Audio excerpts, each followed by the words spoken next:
शुभ प्रभात। मैं डॉक्टर ज्योत्सना राजकीय संस्कृत महाविद्यालय की प्राध्यापिका हूँ।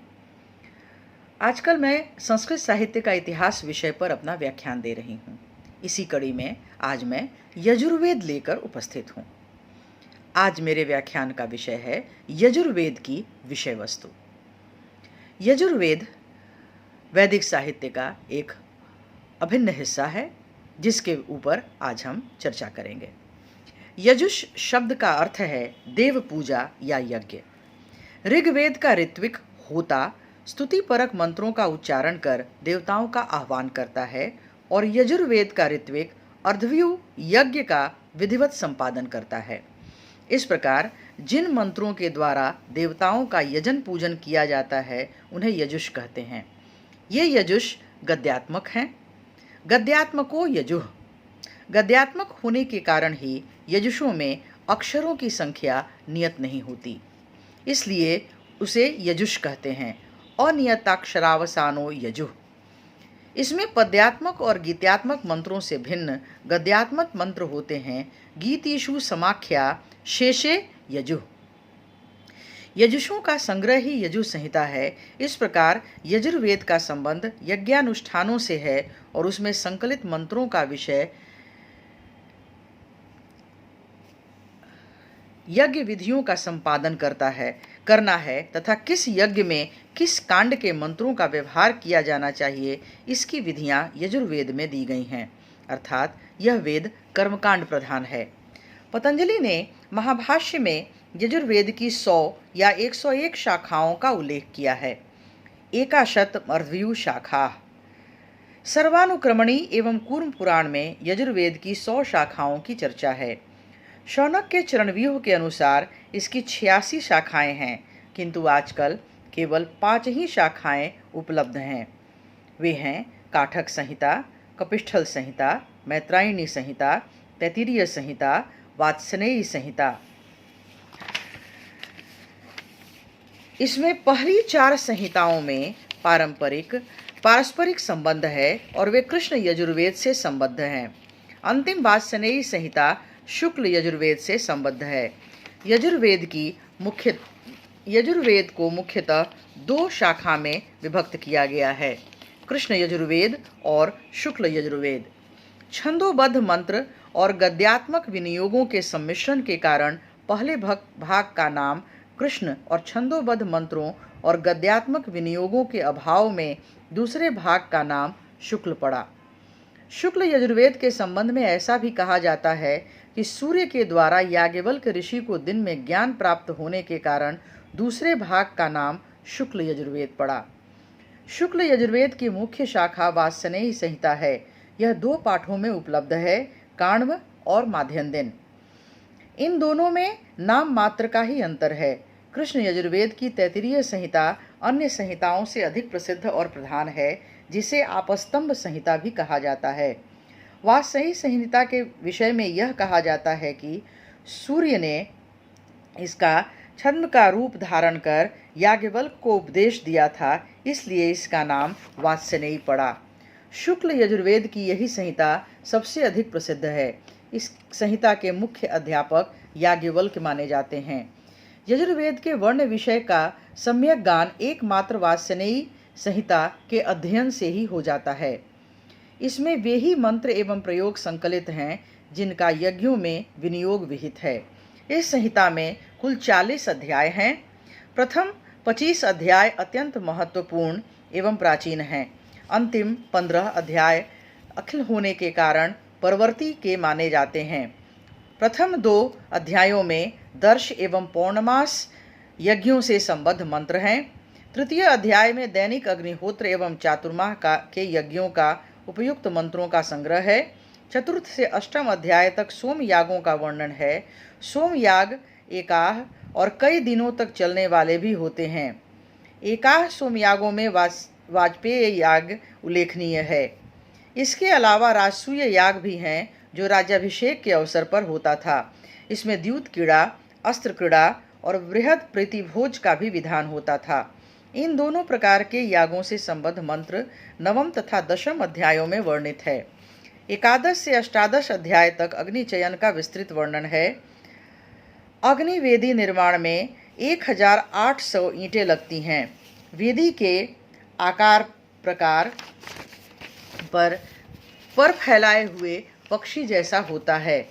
ब्राह्मणों में ईंटों का प्रतीकात्मक एवं आध्यात्मिक महत्व बताया गया है। 19 अध्याय से 21 अध्याय तक सौत्रामणि यज्ञ का विधान है। सौत्रामण्याम सुराम पिबेत के अनुसार यह यज्ञ विशेष रूप से सुरापान करने वालों का है। इस यज्ञ की आहुतियों के देवता हैं अश्विनी कुमार, सरस्वती और इंद्र। 22 अध्याय से 25 अध्याय तक अश्वमेध यज्ञ का विधान वर्णित है। यह यज्ञ सार्वभौम साम्राज्य की प्राप्ति के लिए किया जाता है।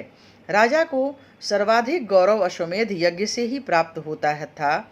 26 अध्याय से 29 अध्याय तक अखिल मंत्रों में पूर्ववर्ती अध्याय के परिशिष्ट मात्र हैं। 63 अध्याय बिल्कुल नवीन प्रतीत होता है, क्योंकि इसमें प्रार्थना मंत्र न होकर पुरुष मेध में बलि दिए जाने वाले 184 पुरुषों की संख्या गिनाई गई है। यह बलि दिव्य सत्ताओं के प्रति हैं या ऐसी सत्ताओं और शक्तियों के प्रति जिन्हें कुछ काल के लिए दिव्यता के पद पर प्रतिष्ठित किया गया है। इसके 31वें अध्याय में पुरुष सूक्त है, जिसमें ऋग्वेद के पुरुष सूक्त की अपेक्षा 6 मंत्र अधिक हैं। 32वें एवं 33वें अध्याय में सर्वमेध यज्ञ वर्णित है। यह सर्वश्रेष्ठ यज्ञ माना जाता है। इसमें यजमान अपनी सारी संपत्ति ब्राह्मणों को दान दे देता है और स्वयं वन में जाकर शेष जीवन तपस्या में व्यतीत करता है। 34वें अध्याय में शिव संकल्प सूक्त है। 35वें अध्याय में पितृमेध का वर्णन है। 36वें अध्याय से 39वें अध्याय तक प्रवर्ग याग का वर्णन है। अंतिम 40वां अध्याय ईश्वास्योपनिषद है। उपनिषद में इसे महत्वपूर्ण स्थान प्राप्त है। यजुर्वेद कालीन धर्म और समाज की व्याख्या करते हैं। यजुर्वेद संहिता में जो धर्म का स्वरूप निहित है वह ऋग्वैदिक धर्म से भिन्न नहीं प्रतीत होता। दोनों में ही देव समुदाय वही हैं, किंतु कुछ देवताओं के स्वरूप में अवान्तर परिवर्तन हो गया है। जैसे ऋग्वेद में प्रजापति का केवल आभास मात्र है, किंतु यजुर्वेद में वह प्रमुख देवता हो गए हैं। ऋग्वेद के रुद्र देवता यजुर्वेद काल में शिव के रूप में प्रतिष्ठित हो गए हैं। असुर शब्द जो ऋग्वेद काल में शक्तिशाली देव के अर्थ में प्रयुक्त होता रहा है, वह यजुर्वेद काल में दानवों के लिए प्रयुक्त होने लगा। यजुर्वेद काल में देवताओं का महत्व अधिक बढ़ गया था। याग पूजा उस समय भारतीय धर्म का एक अंग हो गया था। ऋग्वेद में नाग पूजा का उल्लेख तक नहीं है। यजुर्वेद काल में यज्ञानुष्ठान के मान्यताएं बढ़ गई थीं। यज्ञ ही सर्वोपरि कर्मकांड था। उसके द्वारा लोग अभिष्ट सिद्धि की कामना करते थे। यजुर्वेद में कुछ मंत्र ऐसे हैं जिनमें झाड़ फूंक एवं अभिशाप के मंत्र हैं। देवताओं का अनेक नामों से स्तुति करना यजुर्वेद काल की प्रमुख विशेषता थी। वासनेयी संहिता और तैतरीय संहिता में रुद्र के 100 नामों की चर्चा है, जो शतरुद्रीय के नाम से प्रसिद्ध है। यजुर्वेद में कुछ एकाक्षर मंत्र हैं जिनका अर्थ आज तक ज्ञात नहीं हो सका है, किंतु उनका पवित्र मंत्रों के रूप में प्रयोग होता है। इनमें स्वाहा, स्वधा, वषट, फट, ओम आदि हैं। ओम के साथ 3 महाव्याहृतियाँ हैं, भूर्भुवः स्वः।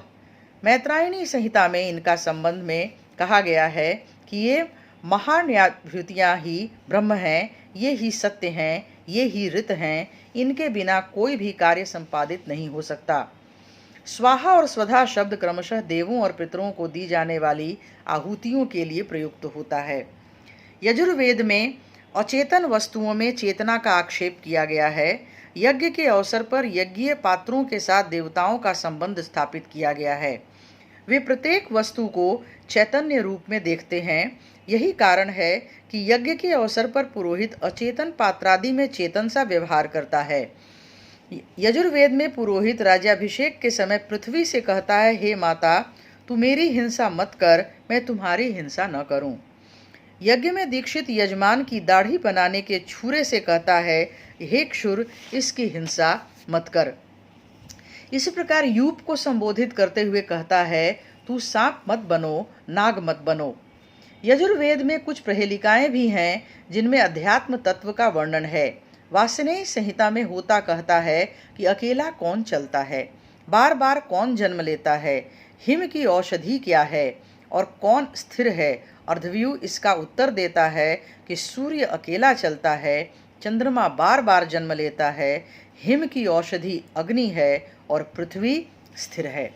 इस प्रकार यह स्पष्ट हो जाता है कि यज्ञों में अर्धव्यू जिन ऋचाओं का शांतिपूर्वक पाठ करता हुआ यज्ञ विधि का संपादन करता है वे ही यजुर्वेद में संग्रहित हैं, जो मंजूषी में यजुष कहलाते हैं। इनका अवश्य ही है कि इनके कुछ मंत्र अत्यंत क्लिष्ट एवं अस्पष्ट हैं, परंतु विंटरनिड्स का यह कथन साहित्यिक दृष्टि से यजुर्वेद संहिता का अध्ययन कितना ही ऊर्जा देने वाला क्यों न हो, परंतु भारतीय धर्म के वस्तुतः सामान्य रूप से धर्म विज्ञान के अध्ययन की दृष्टि से इसका बहुत महत्व है। जो कोई भी धर्म के इतिहास में प्रार्थना के उद्भव, विकास और महत्व की गवेषणा करना चाहता है, उसके लिए यजुर्वेद का अध्ययन अपरिहार्य है। भारतीय धार्मिक तथा दार्शनिक साहित्य को समझने के लिए यजुर्वेद संहिताएं अनिवार्य हैं।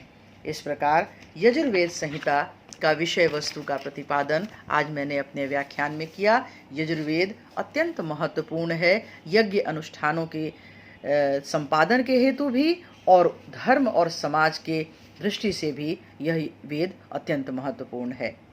धन्यवाद।